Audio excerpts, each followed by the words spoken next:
Assalamualaikum warahmatullahi wabarakatuh. Saya Robi Swendra, mahasiswa PPG Angkatan 2 tahun 2023, LPTK Universitas 11 Maret, akan melaksanakan PPL di SMA Negeri 15 Takengon dengan materi sosialisasi pembentuk kepribadian. Assalamualaikum.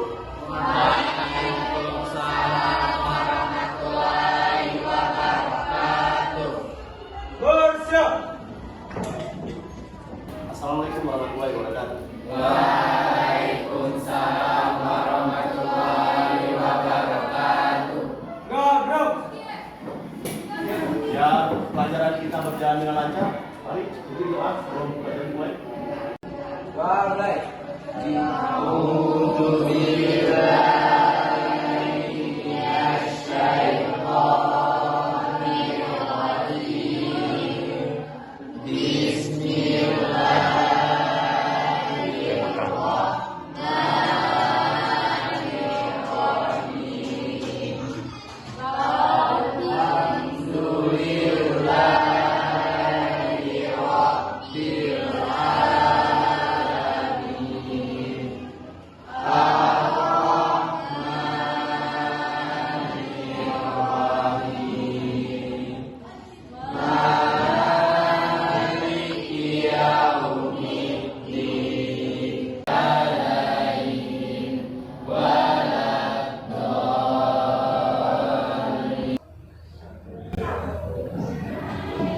Oke, ada yang nggak datang hari ini?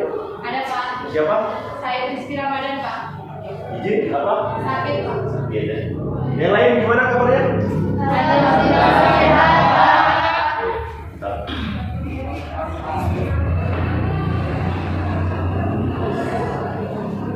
Oke, sebelum mulai pelajaran, cek dulu apa? Samping kiri kanan, lihat ada sampah nggak? Coba cek samping kiri kanan. Cek samping kiri kanan. Ada sampah nggak? Aman? Oke. Ini tujuan pembelajaran kita hari ini ya. Tujuan pembelajaran hari ini.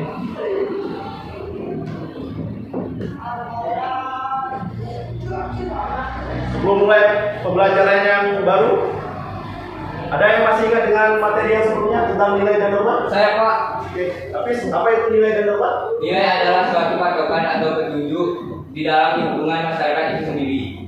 Norma adalah suatu aturan yang berlaku dalam kehidupan masyarakat itu sendiri. Ada yang lain? Yang lain? Ada yang lain? Yang lain? Yang lain yang bisa jelasin nilai dan norma?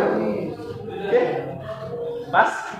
Oke, yang kedua, mengapa nilai dan norma tiap daerah itu berbeda-beda? Saya Pak. Habis lagi? Oke. Dikarenakan salah satunya faktor geografis yang berbeda-beda. Oke, terima kasih. Terus selanjutnya, tujuan pembelajaran hari ini tentang sosialisasi ini. Ini tujuan pembelajaran kita hari ini ya. Pembelajaran hari ini.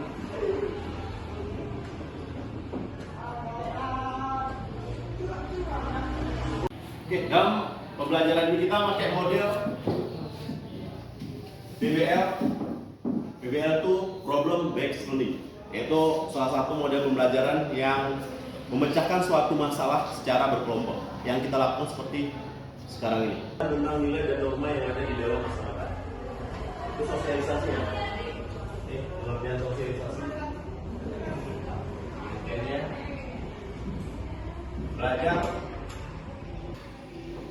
tentang nilai dan norma di dalam masyarakat. Paham? Oke. Terus agen sosialisasi ada 4. Yang pertama keluarga. Yang kedua sekolah. Yang ketiga teman bermain. Yang keempat media massa. Saya bertanya masalah sosialisasi.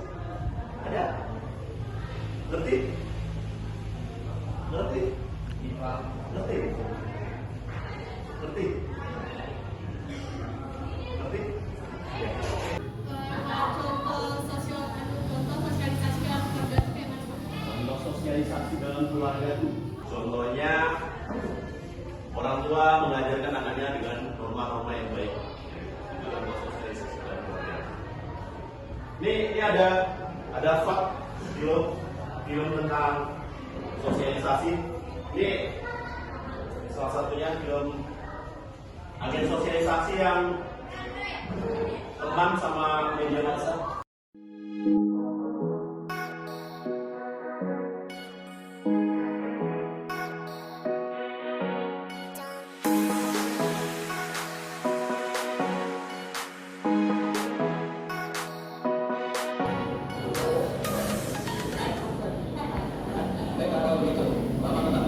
Jadi kalau guru ada kayak gitu tuh berarti dia nggak berjalan dengan sempurna. Jadi siswanya ya kayak di film tadi, kan nggak sempurna, nggak bisa mengira materi apa yang disampaikan. Ini contoh agen sosialisasi yang tidak sempurna ya. Ini contohnya ya. Kalau dia nggak berfungsi banyaknya kalau sekolah, kalau gurunya nggak berfungsi dengan benar, siswanya akan amburadul kayak gitu. Terus satu lagi media massa. Kalau kita nggak telaah kebenarannya, dia itu menjadi hoax, tuh kan. Ini contohnya ya. Yang pertama sekolah, yang kedua media massa. Di agen sosialisasi itu ada 4, teman bermain dan keluarga. Kalau teman bermain, contohnya yang paling kecil, kalian kan contohnya kawan kalian punya pacar, teman bermain.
Dari artikel tersebut kalian pecahkan masalah yang ada di dalam artikel tersebut.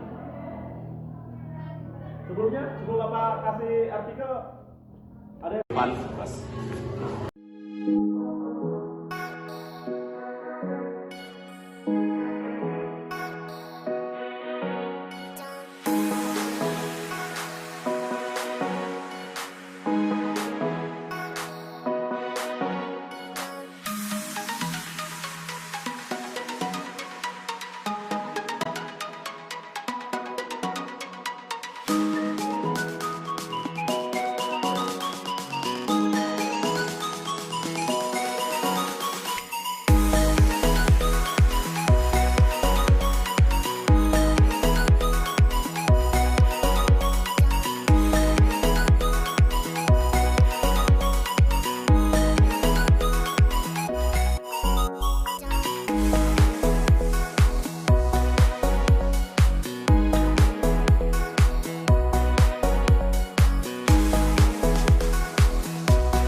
kepada perwakilan kelompok untuk memaparkan hasil diskusinya. Yang pertama kelompok berapa yang udah siap? Oke, kelompok 1, Asna. Dipersilakan untuk menyampaikan hasil diskusi kelompoknya ke depan.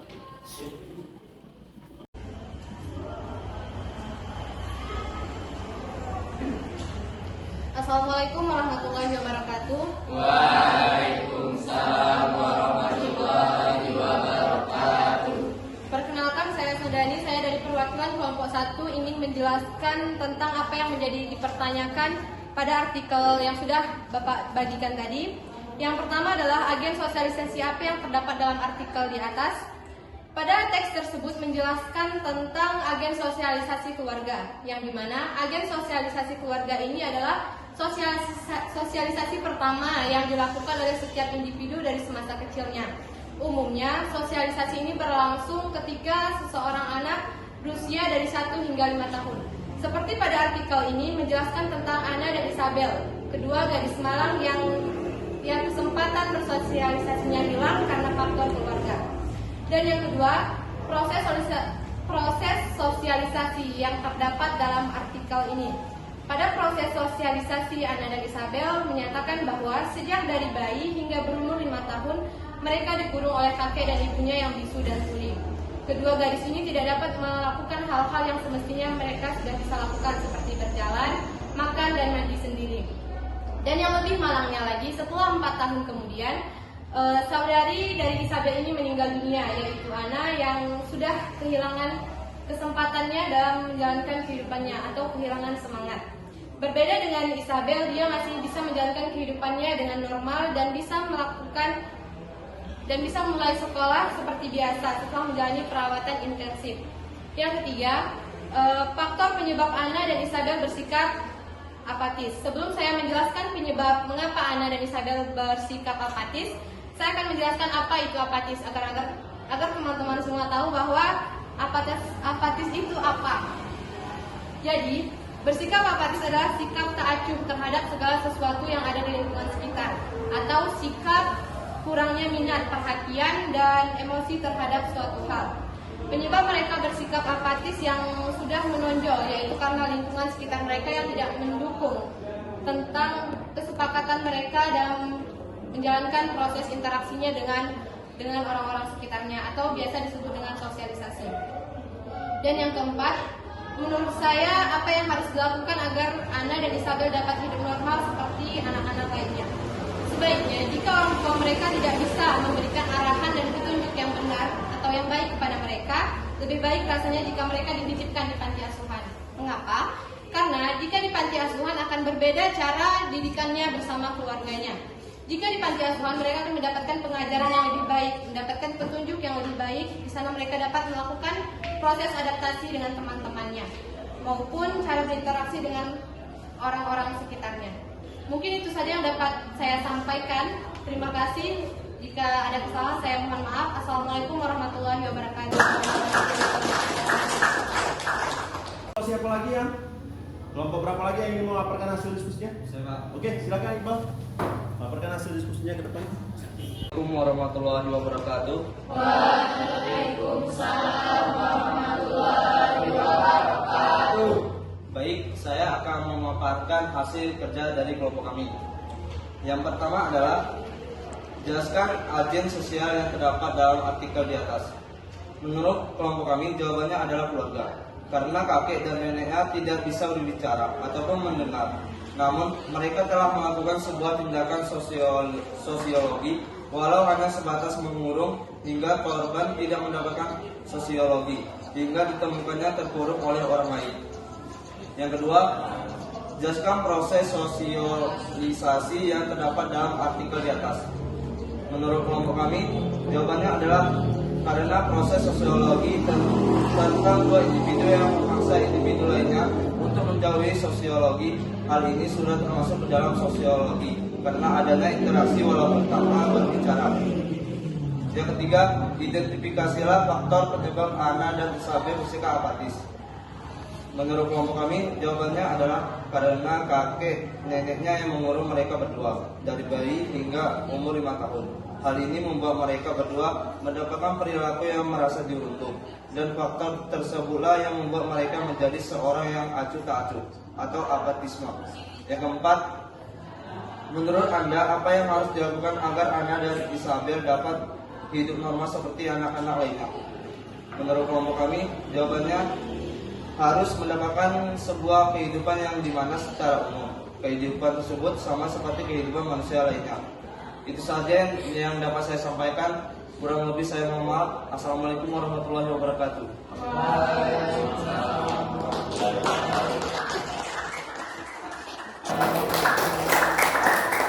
Jadi Bapak akan menyimpulkan kesimpulan dari materi kita hari ini. Yang pertama,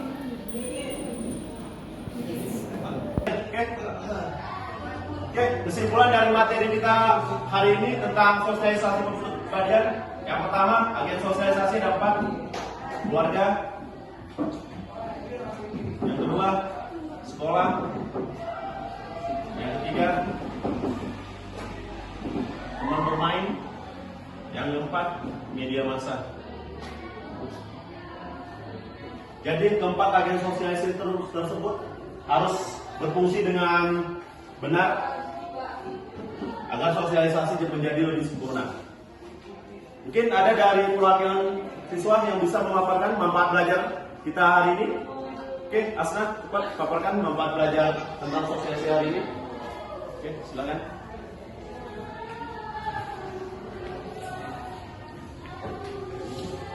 Adapun manfaat yang kita peroleh hari ini adalah dengan belajar sosialisasi kita dapat membedakan mana suatu perlakuan yang baik dan mana yang buruk. Yang dimana di era sekarang ini kita harus mengetahui tahap-tahap yang dimana seseorang itu menjadi orang yang lebih bermanfaat bagi orang lain. Dan juga sosialisasi mengajarkan kita hidup dengan berinteraksi dengan orang-orang sekitar atau biasa disebut dengan masyarakat. Mungkin itu saja manfaat yang bisa saya jelaskan. Assalamualaikum warahmatullahi wabarakatuh. Waalaikumsalam.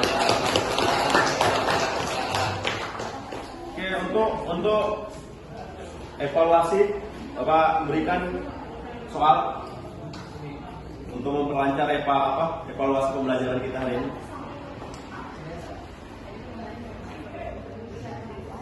Oke, jawab asal apa?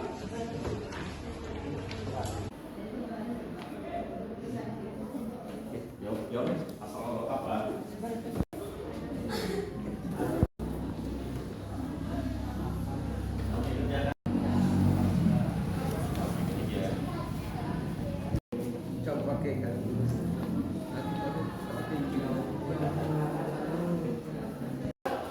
Oke, udah habis waktunya untuk mengerjakan soal evaluasinya. Tolong dikumpulkan ke depan. Ya, Pak. Apa jawabannya?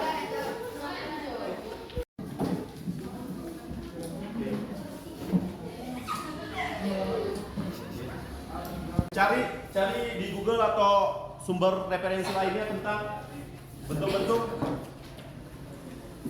sosialisasi dan pola sosialisasi.